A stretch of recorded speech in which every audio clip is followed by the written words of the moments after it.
غزوہ بدر 17 رمضان المبارک کو ہوا۔ یہ بہت حیرت انگیز معرکہ تھا۔ صرف 313 صحابہ کرام علیہ رضوان تھے، ہتھیار بھی پاس نہیں تھے۔ ان 313 کے پاس صرف 8 تلواریں تھیں۔ دن بھی رمضان المبارک کے تھے، کھانے پینے کا سامان بھی زیادہ نہیں تھا۔ اس کے باوجود صحابہ کرام علیہ رضوان کا جوش ایمانی اور جذبہ جانثاری تھا کہ 1000 لشکر کے سامنے سینہ تان کر کھڑے ہو گئے۔ روایت میں آتا ہے کہ بدر کے لیے جاتے ہوئے ایک جگہ رک کر سرکار مدینہ قرار قلب و سینہ آقا علیہ الصلوۃ والسلام نے صحابہ کرام علیہ رضوان سے مشورہ فرمایا کہ کیا کرنا چاہیے، کیا میدان بدر میں جائیں یا رک جائیں؟ مسلمانوں کے پہلے خلیفہ حضرت سیدنا صدیق اکبر، مسلمانوں کے دوسرے خلیفہ حضرت سیدنا عمر فاروق، مسلمانوں کے چوتھے سے خلیفہ مولا کائنات اور دیگر مہاجر صحابہ کرام علیہ رضوان نے عرض کیا، یا رسول اللہ صلی اللہ علیہ وسلم، آپ کے لیے ہی مکہ چھوڑا، اپنا گھر بار سارا چھوڑ دیا، یا رسول اللہ جانیں رہ گئی ہیں، یہ بھی آپ پر قربان کرنے کے لیے تیار کھڑے ہیں۔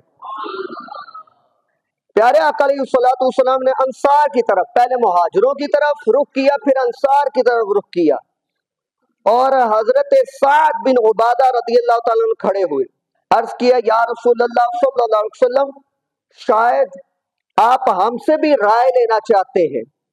اے اللہ پاک کے آخری نبی صلی اللہ علیہ وسلم، میدان بدر تو یہ رہا، آپ فرمائے تو ہم سمندر میں اپنے گھوڑے اتار دیتے ہیں۔ دوسرے صحابی کھڑے ہوئے، عرض کیا، یا رسول اللہ صلی اللہ علیہ وسلم، ہم بنی اسرائیل جیسے نہیں کہ انہوں نے حضرت موسیٰ علیہ السلام کو یہ کہہ دیا تھا کہ تو آپ اور آپ کا رب دونوں جاؤ اور لڑو، ہم تو یہی بیٹھے ہوئے ہیں۔ یا رسول اللہ، ہم آپ پر اپنی جانیں نثار کرنے کے لیے تیار کھڑے ہیں۔ کیا خوبصورت جواب ہے باب ذی وقار۔ تھے ان کے پاس 2 گھوڑے، 6 زرہ، 8 شمشیریں۔ کتنی؟ صحابہ کتنے تھے؟ تو کتنے کے پاس تلواریں نہ ہوئی؟ 305 بغیر تلواروں کے میدان جنگ میں، بغیر تلوار کے کتنے؟ 305 تھے ان کے پاس، 2 گھوڑے، 6 زرہیں، 8 شمشیریں۔ پلٹنے آئے تھے یہ لوگ دنیا بھر کی تقدیریں، نہ تیگ و تیر پر تکیا، نہ خنجر پر، نہ بالے پر، بھروسہ تھا تو ان کو ایک سادی سی پیاری چادر والے پر۔ اللہ عز و جل کا ایک ارشاد ہے، بے شک ہم اپنے رسولوں کی اور ایمان والوں کی ضرور مدد فرمائیں گے، دنیا کی زندگی میں بھی اور اس قیامت کے دن بھی جس دن وہ گواہ کھڑے ہوں گے۔ یعنی رب کریم رسولوں اور ان پر ایمان لانے والوں کو قوی دلائل عطا فرماتا ہے، دین کو اور دین والوں کو غلبہ عطا فرماتا ہے۔ وقتی طور پر اگر مشکلات آ بھی جائیں تو انشاءاللہ دین کا بول اللہ تعالیٰ بلند کر کے فرماتا ہے۔ یہ اباب ذی وقار، ایک طرح کی مدد تو ہر مسلمان کو نصیب ہوتی ہے، اور ایمان پختہ ہوتا چلا جائے تو اللہ تعالیٰ کی مدد مزید شامل حال ہوتی ہے۔ پھر اگر ایمان اگر اہل بدر کا ہو تو، اہل بدر والوں کا اگر ایمان ہو تو نصرت الہی کا اظہار ایسے بے مثال انداز میں بھی ہوتا ہے کہ خالق کائنات نے حضرت جبرائیل کے ساتھ 5000 فرشتوں کا لشکر بھیج دیا اور بے سارو ساز و سامانی اور مسلمانوں کو صلح سے لیس بڑی فوج کے مقابلے میں شاندار فتح عطا فرمائی۔ سنیے گا باب ذی وقار اہل بدر کا کیا ایمان تھا۔ اہل بدر میں عطا ہونے والی جو مدد تھی انہوں نے آنکھوں سے دیکھی، آنکھوں سے دیکھتے تھے اہل بدر۔ فرشتوں کو دیکھ کر شیطان کے میدان سے بھاگنے کا تذکرہ قرآن پاک میں موجود ہے۔ جب فرشتوں کا لشکر آیا نا تو شیطان پہلے انہیں تھپکیاں دیتا، کوئی مسئلہ نہیں، آج تم رگڑ کر رکھ دو گے، اتنی بڑی فوج وہ 313 ہے, ان کے پاس تو اسلحہ نہیں, تلواریں کچھ بھی نہیں ہے, بس ڈٹ جاؤ. وہ اس طرح کہتا تھا شیطان. لیکن جب اس نے اللہ کی مدد دیکھی نا کہ حضرت جبرائیل 5000 فرشتوں کا لشکر لے کر آ رہے ہیں, تو سب سے پہلے میدان بدر میں بھاگنے والا شیطان تھا. شیطان فوراً بھاگ گیا, اس نے کہا اب میری نہیں چلنی, شیطان بھاگا. اسی طرح صحابہ کرام نے اپنی آنکھوں سے اللہ کی مدد کو دیکھا. حدیث مبارکہ میں آتا ہے کہ حضرت سیدنا عبداللہ ابن عباس رضی اللہ تعالیٰ عنہ نے فرمایا, بدر کے روز ایک صحابی رضی اللہ تعالیٰ کافر کا پیچھا کرتے ہوئے دوڑ رہے تھے.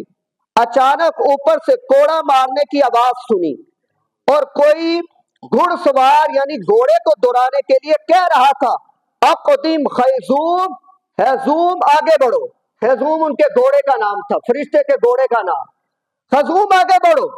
پھر یکدم اس صحابی کی نظر پڑی کہ وہ کافر مر کر چت گڑا پڑا ہے. اس کی ناک پر کوڑے کی چوٹ تھی, منہ پھٹا ہوا تھا اور پورے جسم کا رنگ تبدیل ہو چکا تھا.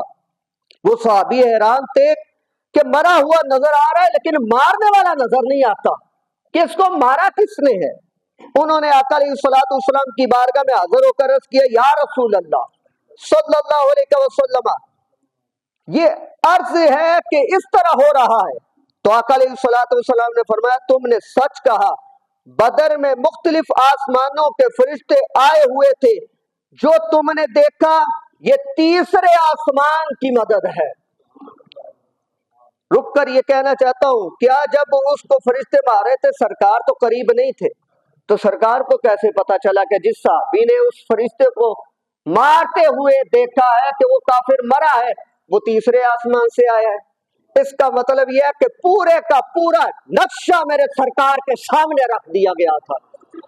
آقا علیہ الصلوۃ والسلام کو خبر ہے باب ذی وقار. سیدنا جابر بن عبداللہ رضی اللہ تعالیٰ سے روایت, کہا کہ جہاں آقا علیہ الصلوۃ والسلام کو اور بھی بڑی خصوصیات ملی, وہاں آقا علیہ الصلوۃ والسلام کو یہ بھی خصوصیت ملی. آقا علیہ الصلوۃ والسلام فرمایا, نصرت بالرعب, اللہ تعالیٰ نے میری اس طرح مدد فرمائی کہ میرے دشمنوں کے دلوں میں میرا رعب اور دبدبہ ڈال دیا. اب کیسا دبدبہ ڈالا؟ اب اسی وقت بدر پہنچنے سے پہلے صحابہ کرام ایسے بے خوف تھے کہ آقا علیہ الصلوۃ والسلام نے مشورہ طلب کیا تو عرض کی, آقا آپ جدھر تو چاہیں قدم بڑھائیں, ہم آپ کے ساتھ کھڑے ہیں, جدھر جاتے جائیں گے یا رسول اللہ ہم آپ کے ساتھ ہیں. میدان میں پہنچے تو ایسے مطمئن تھے کہ جمعے کو جنگ ہونا تھی, جمعۃ المبارک کو. اس سے پچھلی شب تمام صحابہ کرام علیہ رضوان نہایت پرسکون نیند کے ساتھ سو رہے تھے, کوئی خطرہ نہیں, اور صبح اٹھے تو جہاد کے لیے بالکل تر و تازہ تھے. اس پرسکون نیند کا تذکرہ بھی قرآن پاک میں موجود ہے. اگلی بات, جنگ شروع ہوئی تو دلوں کو ایسا قرار تھا کہ بڑے سے بڑے, یہ بڑے بڑے صحابہ تو بڑے رہے, بچوں کی جوان مردی کی بھی تاریخ میں مثال نہیں ملتی. کفار کے سرگنے ابو جہل کو اس کی فوج کے سرگنے میں گھس کر مارنے والے کوئی ادیر عمر تجربہ کار جنگجو نہیں تھے, بلکہ 2 عمر نوجوان تھے.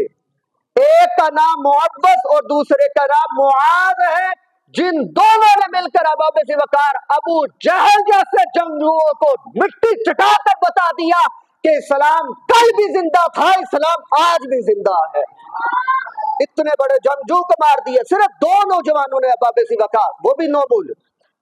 دوسری طرف کفار کے دلوں میں خالق کائنات نے ایسا رعب طاری کر دیا کہ مسلمانوں کو صفحہ ہستی سے مٹانے کا منصوبہ بنا کر اترتے ہوئے میدان میں آئے تو صحیح, اور انہیں اپنی قوت پر بڑا ناز تھا, لیکن جب شروع ہوئی تو بڑے بڑے جنگجو شروع ہی میں مار دیے گئے, شروع میں ختم ہو گئے. اب دوڑتے کیسے تھے؟ کہتے اس طرح بھاگنے لگے کہ نہ اپنے قتل ہونے والے سرداروں کی لاشوں کی پرواہ تھی اور نہ ہی اپنی جنگجو جو سامان تھا اس کی فکر تھی, بلکہ اپنی جانیں بچا کر دوڑ رہے تھے, بھاگ رہے تھے. اب ذی وقار یہ بگوڑے مکہ المکرمہ میں واپس پہنچ کر لوگوں کو فرشتوں کی باتیں سناتے تھے اور کہتے تھے, ہمیں چت کبرے